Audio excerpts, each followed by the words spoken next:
I only need a few thousand dead. Italy enters the war June 1940. In context, focus. Italian military action. Before 1920s to 1930s, Italy's military industrial base erodes as a result of corruption in industry and government incompetence. 1936, Italy conquers Abyssinia, thereby expanding its colonial presence in East Africa. May 22, 1939, Mussolini and Hitler signed the Pact of Steel.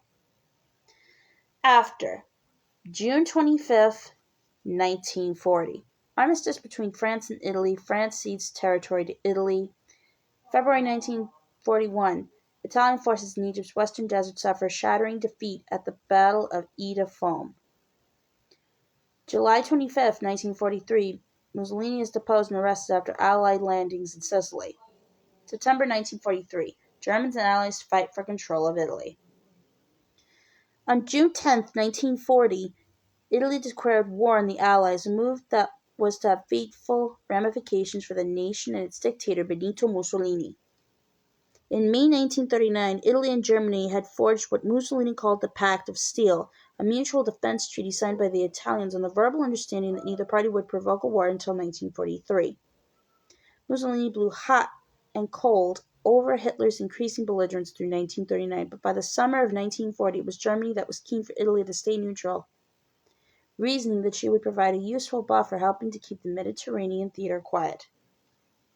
Mussolini, however, was driven by imperialist pretensions and cynical opportunism, had other ideas. By late May, it was clear that France would fall, and it seemed likely that the war would shortly be concluded in Hitler's favor.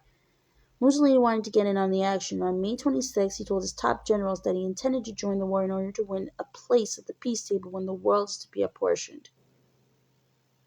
Ignoring their arguments that Italian forces were ill-prepared, on June 5, he told Marshal Pedro Badoglio, chief of the Supreme General Staff, "I only need a few thousand dead so that I could say at the peace conference as a man who has fought."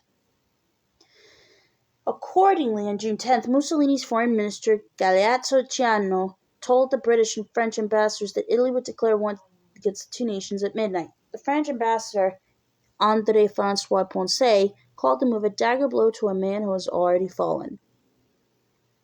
In the picture below this, Mussolini inspects troops of the Italian Eighth Army, which was formed in February 1940 and based in the north of the country. It was disbanded in October of the same year. Ill-equipped. Italian forces included about 1 million men in Italy and another 600,000 overseas, but they were badly equipped and poorly prepared. Italian tanks, for example, were widely derided and did not have radios even. Nonetheless, Mussolini was eager to seize territory before the French could conclude an armistice with Germany, and on June 15th he ordered an offensive along France's southeastern border, which would become known as the Battle of the Alps.